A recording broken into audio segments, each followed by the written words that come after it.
As Mike McCarthy prepares to officially begin his tenure as the head coach of the Pittsburgh Steelers, the moment represents far more than a routine coaching transition. It is the convergence of history, opportunity, legacy, and timing, all aligning at a critical juncture for one of the NFL's most storied franchises. Beyond the immediate task of leading the Steelers on Sundays, McCarthy now finds himself positioned to climb the NFL's all-time head coaching wins leaderboard and potentially surpass two of the most iconic figures in Pittsburgh football history.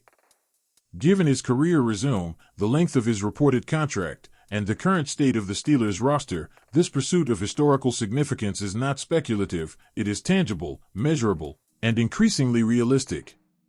McCarthy enters Pittsburgh with 174 regular season victories to his name, accumulated over 18 seasons as a head coach with the Green Bay Packers and the Dallas Cowboys.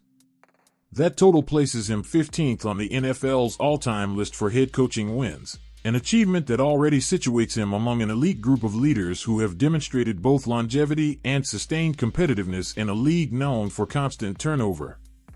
Few head coaches last long enough to approach these numbers, and even fewer do so while maintaining a consistently winning profile across multiple franchises.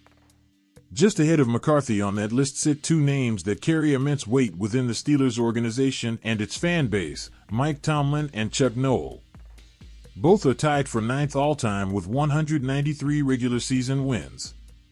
Tomlin, who stepped down this past offseason after 19 years as the Steelers' head coach, leaves behind a legacy defined by stability, accountability, and relentless competitiveness. Noll, meanwhile, is immortalized not only in Pittsburgh but across the entire NFL as the architect of one of the greatest dynasties in sports history. For McCarthy, surpassing both men would require just 20 additional victories, an attainable milestone given his historical averages and contractual security.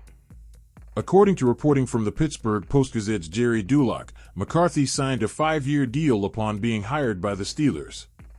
That contract length alone provides a substantial window for him to accumulate wins and climb the leaderboard. The Steelers are famously patient with head coaches, having employed only 3 since 1969, and that organizational philosophy strongly suggests McCarthy will be afforded time, authority, and continuity. Barring an unforeseen collapse or dramatic regression, the structure is in place for him to steadily add to his career total over multiple seasons.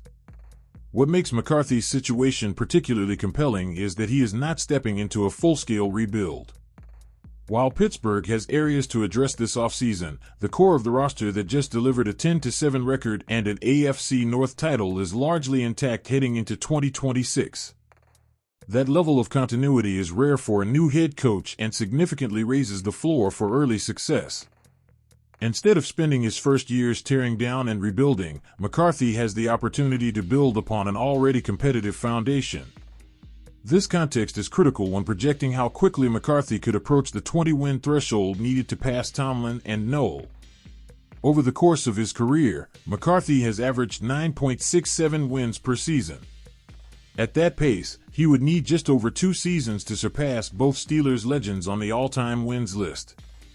While maintaining such an average is never guaranteed, particularly during a coaching transition, it illustrates how realistic the scenario truly is. Even a pair of solid, playoff-caliber seasons would place McCarthy squarely in historic territory. Of course, comparing McCarthy to Tomlin and Noll requires nuance. One of the primary distinctions between them lies in the structure of their careers. Tomlin and Noll each spent their entire head coaching tenures with the Steelers, becoming inseparable from the franchise's identity. Their win totals reflect not only success but also deep-rooted organizational trust and continuity. McCarthy, on the other hand, is now entering his third head coaching stint, having previously led 2 of the league's most prominent franchises. While that has given him more total opportunities to accumulate wins, it has also required him to adapt to different cultures, rosters, and expectations, an accomplishment in its own right. When examining postseason success, Chuck Noll remains unmatched among the trio. Over 23 seasons in Pittsburgh, he led the Steelers to 4 Super Bowl championships, a feat that defined an era and established the franchise as a cornerstone of NFL history. Noll's teams of the 1970s were not merely successful, they were transformational, setting standards for defense, physicality, and organizational excellence that reverberate to this day. Mike Tomlin's postseason resume is also impressive, highlighted by a Super Bowl victory in the 2008 season, capped by a dramatic win over the Arizona Cardinals. Tomlin reached 2 Super Bowls overall and consistently guided the Steelers to playoff contention, even during periods of roster transition. McCarthy's lone Lombardi trophy came in the 2010 season, when his Green Bay Packers defeated the Steelers in Super Bowl 45, a result that now carries an ironic twist given his new role in Pittsburgh. That championship cemented McCarthy's reputation as a coach capable of winning at the highest level, even if subsequent postseason runs fell short of similar glory. From a regular season efficiency standpoint, Tomlin leads the group with a .628 winning percentage, a reflection of his remarkable consistency across nearly 2 decades. McCarthy follows closely at .608, while Noll's .566 percentage reflects the realities of building a dynasty from the ground up, including several difficult seasons early in his tenure. These figures provide important context, showing that while McCarthy may soon surpass Tomlin and Noll in raw win totals, each coach's career unfolded under vastly different circumstances. Tomlin's consistency is further underscored by one of the most remarkable streaks in NFL history. He never recorded a losing season in his 19 years as the Steelers head coach. That achievement ties him with Bill Belichick for the second longest such streak ever, trailing only Tom Landry. McCarthy and Noll, by comparison, each endured losing seasons, 4 for McCarthy and 7 for Noll.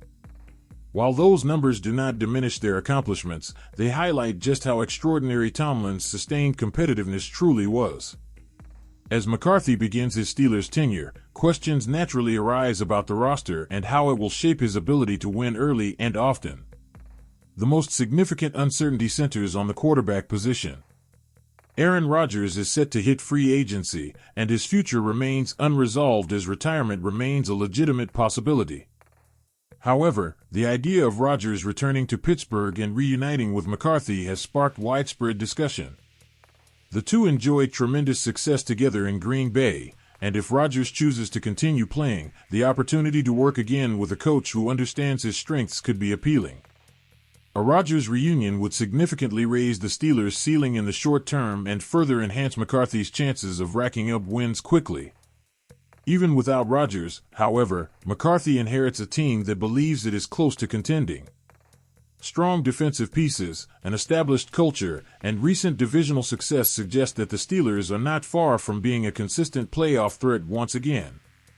All of this contributes to the broader narrative surrounding McCarthy's arrival in Pittsburgh. His pursuit of Tomlin and Noll on the all-time wins list is not about eclipsing their legacies, which are firmly cemented in Steelers history.